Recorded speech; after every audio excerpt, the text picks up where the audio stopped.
안녕하세요, 여러분. 오늘은 창세기 16장 1절부터 4절로 함께 은혜를 나누도록 하겠습니다. 아브라함의 아내 사레는 출산하지 못하였고 그에게 한 여종이 있으니 애굽 사람이요 이름은 하갈이라.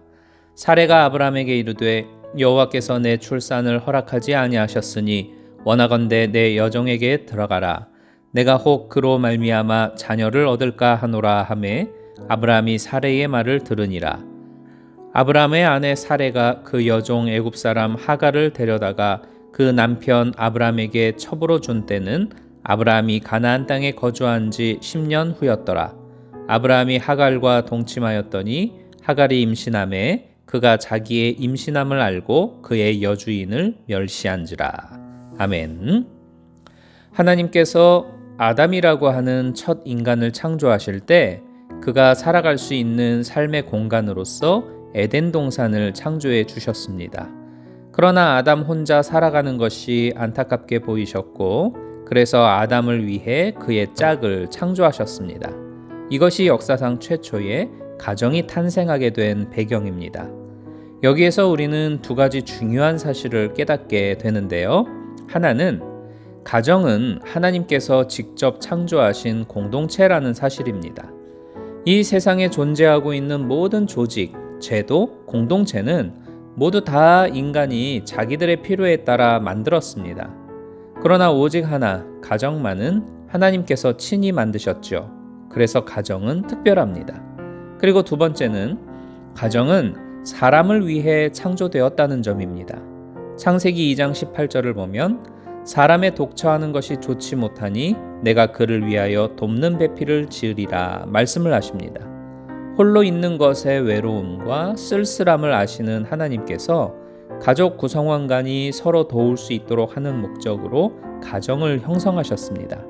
이처럼 가정은 하나님께서 우리 인간들을 위해 창조해 주신 선물입니다. 가정을 통해 행복을 누리고 그 안에서 참된 안식을 경험하도록 하기 위해 특별하게 만들어 주신 복 그 자체가 가정입니다. 우리 모든 성도님들의 가정이 이런 복을 누리시기를, 그리하여 천국 같은 가정이 되기를 주님의 이름으로 축복합니다. 하지만 오늘 본문을 보면 아브라함의 가정은 평안치 못하고 불행한 형편에 있었음이 발견됩니다.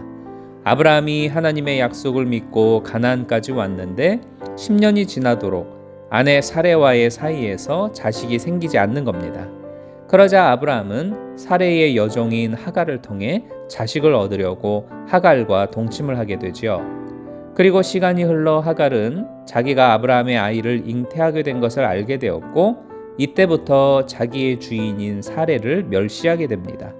이로 인해 하갈은 아브라함 집에서 쫓겨남을 당하게 되고 아브라함 부부 사이에도 갈등이 발생하게 됩니다. 여하튼 아브라함과 하갈 사이에서 이스마엘이라는 아들이 탄생하게 되고 이후로부터 14년 후에 아브라함과 사레 사이에서 이삭이 태어나죠. 훗날 이스마엘의 후손들과 이삭의 혈통 후손들은 서로 잘 지내질 못하게 되고 배다른 형제들 간에 대립하며 적대적인 관계에 빠지게 됩니다. 자, 그러면 이렇게 아브라함이 천국 같은 평안하고 온화한 가정을 이루는데 실패한 원인은 과연 무엇일까요? 세 가지를 생각해 볼 수 있습니다. 첫 번째는 하나님 중심으로 생각하고 살아가는 데서 실패했기 때문입니다. 1절과 2절을 보면 어느 날 아브라함의 사레가 곰곰이 생각을 해보니 나는 이제 늙어서 아이를 낳을 수가 없나 보다. 하나님이 분명 약속하셨지만 이건 하나님도 얻지 못하는 것인가 봐. 이런 결론을 내리죠.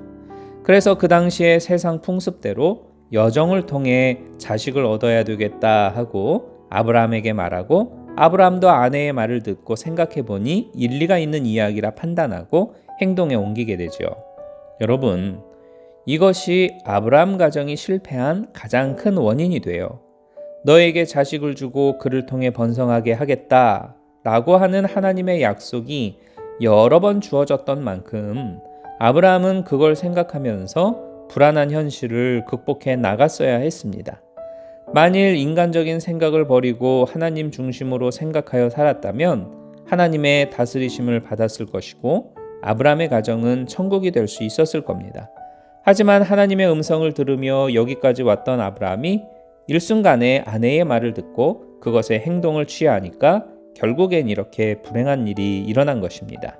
사랑하는 여러분, 가정을 창조하신 분은 하나님이시기 때문에 그 가정에 복을 주실 수 있는 분도 하나님 한 분밖에 없습니다. 그러므로 천국 가정이 되려면 반드시 하나님을 먼저 생각하고 하나님 중심으로 움직여가는 가정이어야 됩니다. 그러면 비록 우리 가정에 불어닥친 현실적인 어려움이 있다 할지라도 그 과정 속에서 하나님이 주신 약속의 성취를 반드시 경험하게 되고 마침내 우리 가정을 천국으로 만들어 가시는 하나님을 만나게 될 줄로 믿습니다. 두 번째는 믿음의 인내가 부족했습니다. 3절 말씀을 보면 아브라함은 하나님의 약속을 믿었기 때문에 고향도 떠났고 어느덧 10년의 세월이 흘렀으니 10년째 하나님의 약속을 기다리고 있었던 거죠. 그러나 그래도 사레의 잉태 소식이 없으니까 하나님이 주신 확실한 약속이 있었지만 더 이상 그 약속을 못 붙잡고 인내하지 못하게 됩니다. 여러분, 천국되는 가정에 반드시 있어야 할 요소는 믿음의 인내입니다. 예레미야 선지자는 예레미야 29장 11절에서 나 여호와가 말하노라 너희를 향한 나의 생각은 내가 아나니 재앙이 아니라 평안이요 너희 장래에 소망을 주려 하는 생각이라 말씀을 합니다. 이 말씀처럼 우리 가정을 향한 하나님의 계획, 즉 남편을 향한 계획, 아내를 향한 계획, 그리고 우리 자녀들을 향한 하나님의 계획이 있는데 하나님의 그 계획은 평안이고 소망입니다. 따라서 지금은 비록 어그러지고 삐뚤어진 듯 보인다 할지라도 하나님의 계획이 분명히 있음을 믿고 상대를 향해 기다려줄 줄 아는 믿음의 인내가 필요합니다. 부부간일지라도 서로가 다른 환경과 조건 속에서 자랐기 때문에 참 이해하기 어려운 부분들이 있죠. 부부간의 갈등이라는 건 대부분 그런 이해하기 어려운 것에서부터 발생하는 거 아니겠습니까?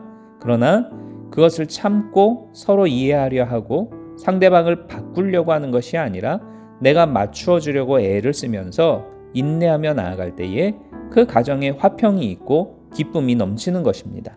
자녀를 향해서도 마찬가지죠. 자녀를 향한 부모의 기대감이라고 하는 것은 어느 부모에게나 다 있기 마련인데 그 기대감에 미치지 못하는 자녀를 보면 화가 나죠. 또는 낙심이 됩니다. 그러나 이건 역시 내 자녀의 장래를 향한 하나님의 선한 계획이 있음을 우리가 믿고 아이를 향해 인내하는 것이 필요합니다. 이처럼 우리 가정 각 구성원을 향한 하나님만의 계획이 있는데 그 계획이 성취되려면 평안이요 소망되게 하시는 하나님이라고 하는 믿음을 가지고 서로를 향한 인내심을 가져야 됩니다. 마지막 세 번째는 서로 겸손한 사람들이 되어야 합니다.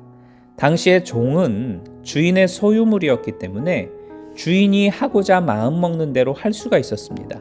그랬기 때문에 하갈은 자신의 뜻대로가 아니라 주인 되는 사레의 뜻을 따라 아브라함의 아기를 잉태할 수가 있었던 거죠.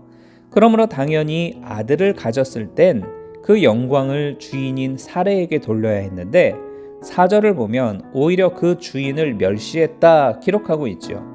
멸시했다라는 말을 직역하면 눈에 하찮게 보였다라는 뜻입니다.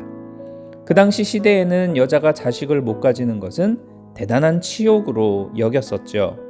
그런 배경이 있었기 때문에 하갈은 자기 주인인 사레를 임신도 못하는 여자라면서 하찮게 여겼던 겁니다. 그렇게 하갈은 자신의 종된 위치를 잊어버림으로써 교만하게 되었고 그 교만이 아브라함 가정의 분란의 씨앗이 되게 된 것입니다. 야고보서 4장 6절을 보면 하나님은 겸손한 자에게 은혜를 베푸신다고 했습니다. 남편과 아내가 서로 겸손하고 상대의 귀함을 인정해 줄 줄 알고 자녀를 하나님이 주신 선물이고 부모에게 맡겨주신 존귀한 생명임을 기억하면서 자녀를 대하는 겸손함이 우리 모든 가정에게 있기를 축복합니다. 말씀을 마무리하겠습니다. 하나님이 주신 가정이 천국 가정이 되기 위해선 우리는 철저히 하나님을 중심으로 모든 것을 생각하고 계획하고 움직여야 됩니다. 또한 선하신 하나님을 믿는 믿음을 가지고 서로에 대한 인내심이 있어야 하겠지요. 그리고 교만은 넘어짐의 앞잡이라는 사실을 늘 기억하고 겸손하게 서로를 높여주는 가정이 되어야 합니다. 그럴 때에 천국 되는 가정이 바로 내 가정이 되는 것입니다. 이러한 복이 임하기를 주님의 이름으로 축복합니다.